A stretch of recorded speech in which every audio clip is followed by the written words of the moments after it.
Hello friends, very good morning everyone. Welcome back in KM career points.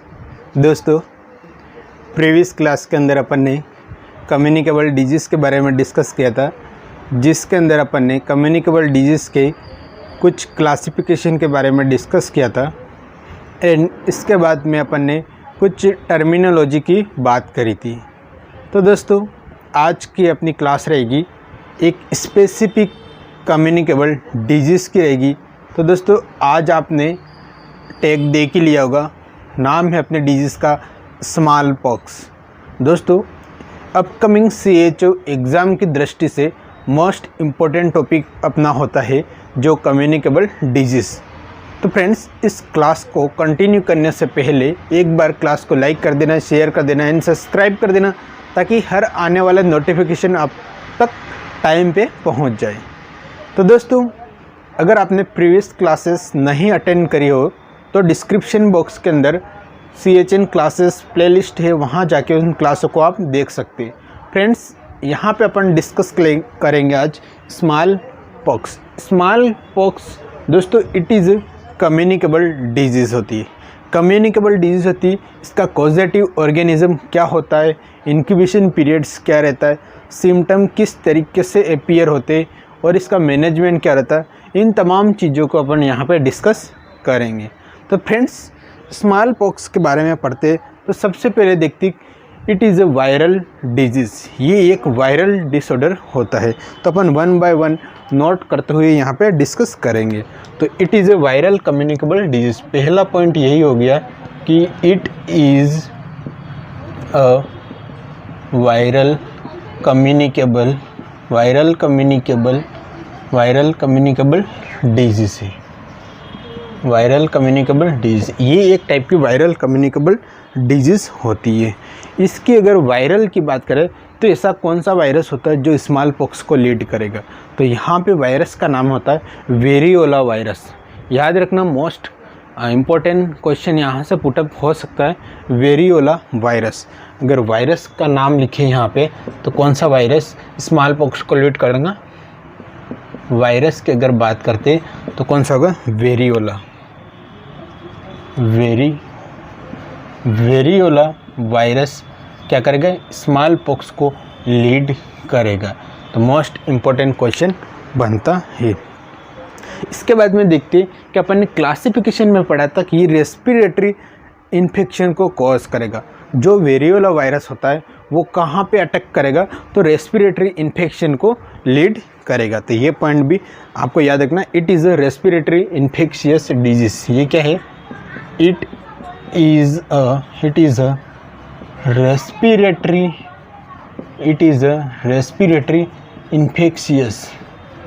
Infectious disease. ये क्या? एक respiratory infectious disease होती है। कौन? Small pox. याद रखना है। इसके बाद में देखते हैं कि जो स्मॉल पॉक्स होता है, अभी की कंडीशन की अगर बात करें फ्रेंड्स, तो ये अपने वर्ल्ड से इराडिकेट हो चुका है। स्मॉल पॉक्स डिजीज़ जो वर्ल्ड से इराडिकेट हो चुका है।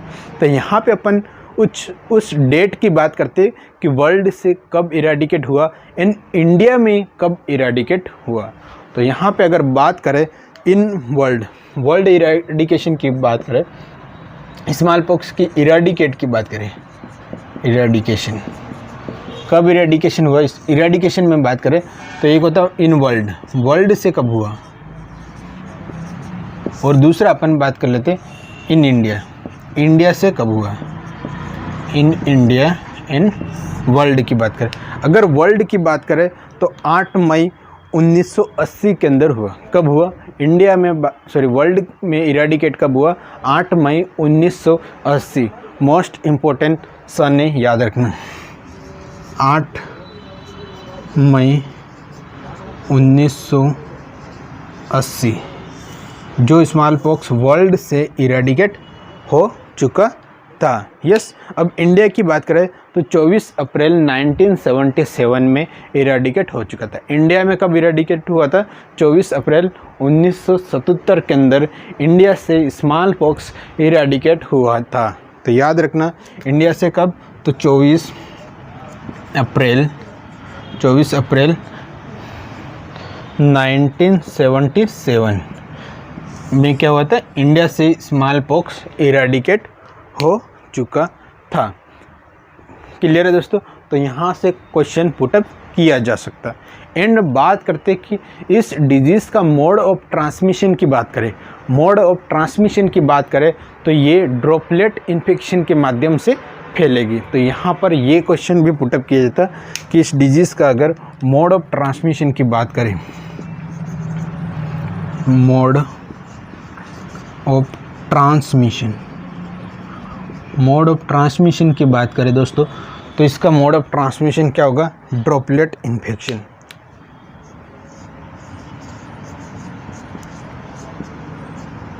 Droplet infection,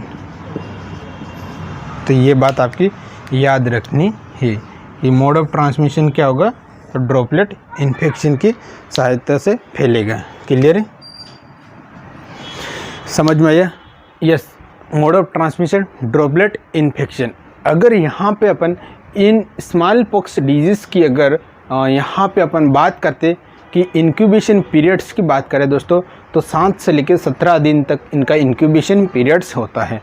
what is incubation periods, अपन ने प्रीवियस क्लास के अंदर डिस्कस किया था दोस्तों। इंक्यूबेशन पीरियड्स का मीन्स होता है कि कोई भी वायरस या बैक्टीरिया अपने बॉडी में इंटर करेगा, उस टाइम ड्यूरेशन से लेके जब वो वायरस अपने बॉडी में sign and symptom, first sign and symptom show करेगा, उस टाइम ड्यूरेशन तक को जो पीरियड्स होता है उसको बोलते हैं इंक्यूबेशन पीरियड्स के नाम से जानते हैं।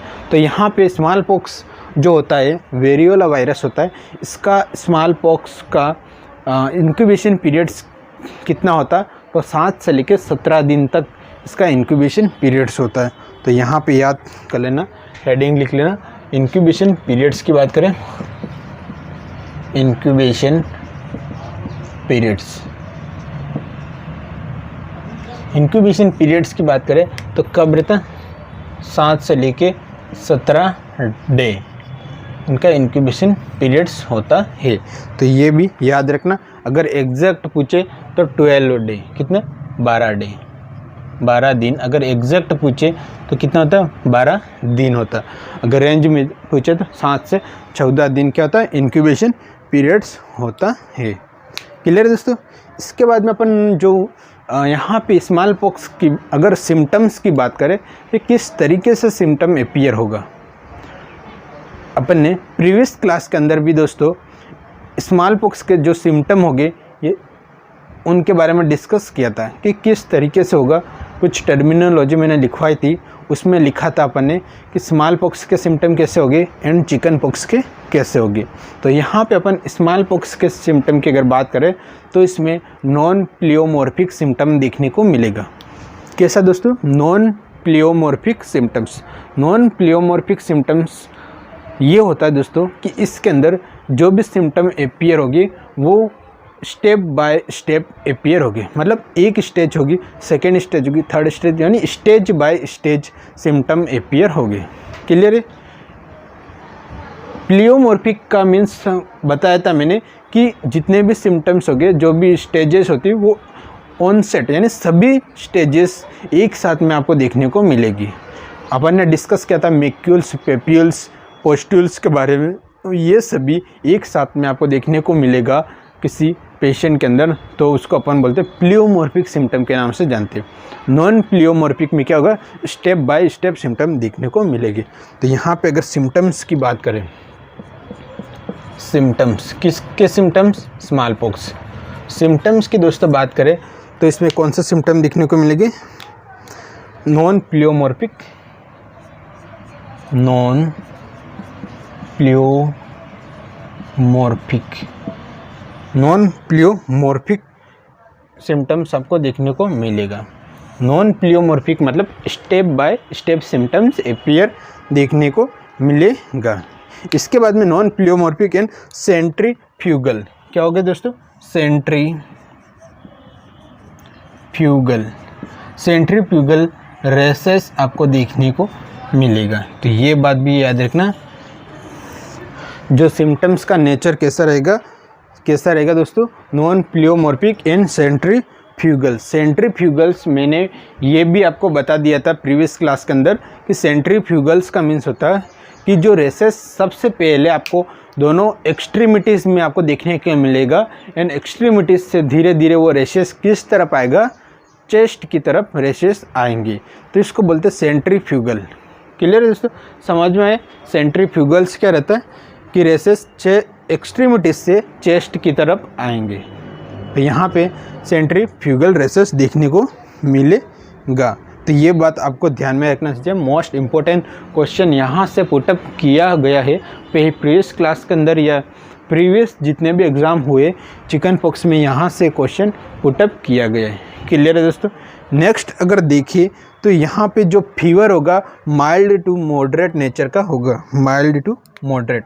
अगर यहाँ पर फीवर की बात करें, फीवर की दोस्तों बात करें तो कैसा रहेगा ये, माइल्ड टू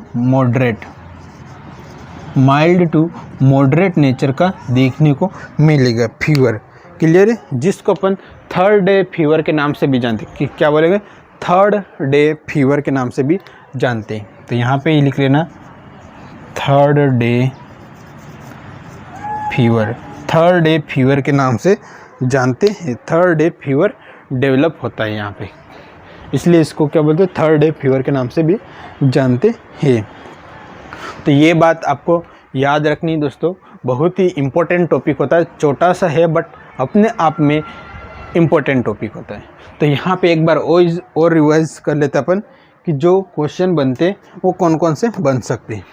तो सबसे पहले अपन ने देखा दोस्तों यहाँ पे कि इट इज़ वायरल डिजीज़। कौन सी डिजीज़ है, वायरल। तो ये क्वेश्चन नंबर 1 यहाँ से पुटअप हो सकता है। वायरस कौन सा रहेगा, स्मॉल पॉक्स का पॉजिटिव ऑर्गेनिज्म की बात करें तो कौन सा रहेगा, वेरियोला वायरस रहेगा। तो ये question number 2 most important question हो।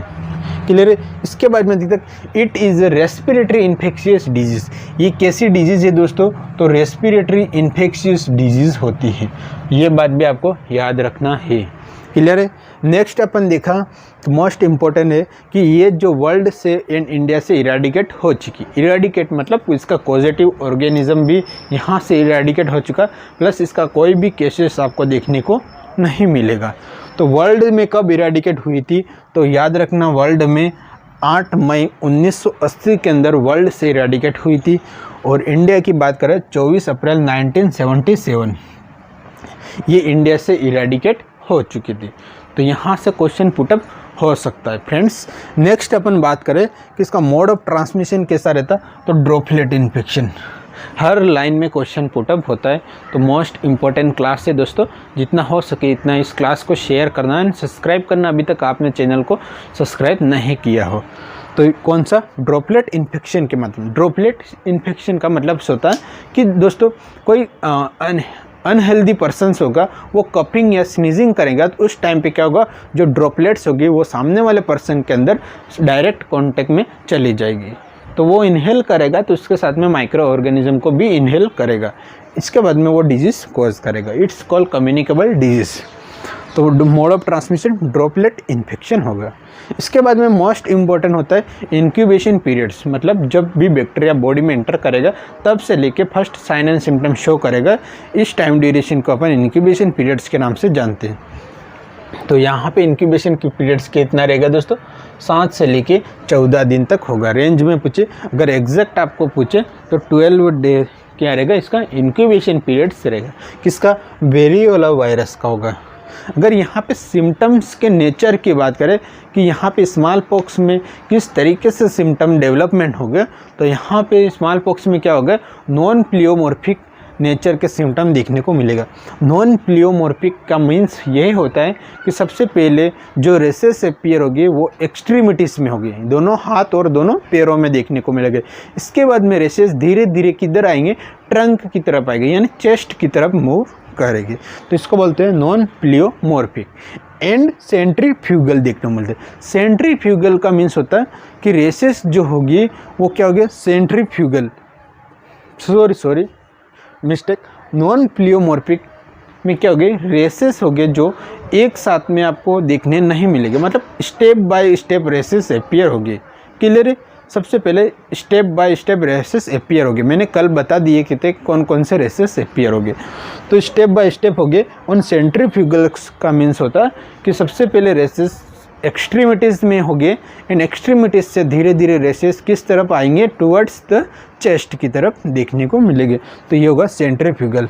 तो मोस्ट इम्पोर्टेंट क्वेश्चन होगा, यहाँ से क्वेश्चन पुटअप किया जाता है कि रेसेस कैसे देखने को मिलेंगे, non pleomorphic and centrifugal. Non pleomorphic का मीन्स होता है कि step by step rashes appear होंगे धीरे धीरे। एंड सेंट्रीफ्यूगल का मीन्स होता है कि रेसेस सबसे पहले एक्सट्रीमिटीज़ में होगी और धीरे धीरे वो ट्रंक की तरफ आएंगी। क्लियर है दोस्तों, यहाँ तक समझ में आया? यस। इसके बाद में अपन ने देखा कि जो फीवर आएगा वो माइल्ड टू मॉडरेट होगा। सबसे पहले माइल्ड देखने को मिलेगा, इसके बाद में मॉडरेट देखने को मिलेगा। जो फीवर होगा थर्ड डे फीवर डेवलपमेंट होगा। कब देखने को मिलेगा? तीसरे दिन पे आपको फीवर डेवलपमेंट देखने को मिलेगा। तो ये बात आपको ध्यान में रखनी है। इसके बाद में इस पर्सन के अंदर सिम्टम्स में बात करें तो यहाँ पे आपको हेडेक भी देखने को मिलेगा। तो ये क्वेश्चन भी यहाँ से पुटअप होता है। इसके बाद में क्या क्या होगा, पर्सन के अंदर हेडेक देखने को मिलेगा। यहीं पे लिख लेते, पर्सन के अंदर हेडेक भी देखने को मिलेगा। हेडेक भी देखने को मिलेगा। पर्सन के अंदर क्या होगा, हेडेक देखने को मिलेगा। हेडेक एंड बैकएक, हेडेक एंड बैकएक देखने को मिलेगा। इन वोमिटिंग भी आपको सम टाइम में उस पर्सन के अंदर, इन्फेक्टेड पर्सन के अंदर वोमिटिंग भी देखने को मिलेगी। तो ये सिम्टम्स भी याद रखना। इसके अंदर क्या देखने को मिलेगा, वोमिटिंग एंड कन्वल्जन भी देखने को मिलेगा। कन्वल्जन, वोमिटिंग एंड कन्वल्जन भी आपको देखने को मिलेगा। क्लियर है? इसके बाद में अगर देखिए तो इसमें क्या होता है, धीरे धीरे जब भी इस डिजीज़ का क्योर होता है तो इसमें स्केप का फॉर्मेशन होता है। स्केप मतलब एक पपड़ी नुमा चरसना बन जाती है, स्ट्रक्चर बन जाती है स्किन के ऊपर, उसको बोलते हैं स्केप का फॉर्मेशन होगा। क्लियर है? स्केप का फॉर्मेशन होगा। स्केप का फॉर्मेशन होगा। इसके स्मॉल पॉक्स में जो स्केप बनेगा, स्केप का फॉर्मेशन कब होगा, 10 से लेके 14 दिन पे। कब देखने को मिले, 10 to 14 डे पे आपको स्केप का फॉर्मेशन देखने को मिलेगा। ये क्वेश्चन भी इम्पोर्टेंट है कि 10 से लेके 14वें दिन पे आपको क्या होगा, स्केप फॉर्मेशन देखने को मिलेगा। यानी प्रोटेक्टिव कवरिंग होती है जो वहाँ पे जहाँ पे हील हो जाता है, हील होने के बाद में एक प्रोटेक्टिव स्ट्रक्चर बन जाती है वहाँ पे, स्किन की हार्ड स्ट्रक्चर बन जाती है ब्लैक ब्राउन कलर की, उसको स्केप के नाम से जानते हैं। और ये स्केप का डेवलपमेंट कब होगा, 10 से लेके 14वें दिन पे होगा।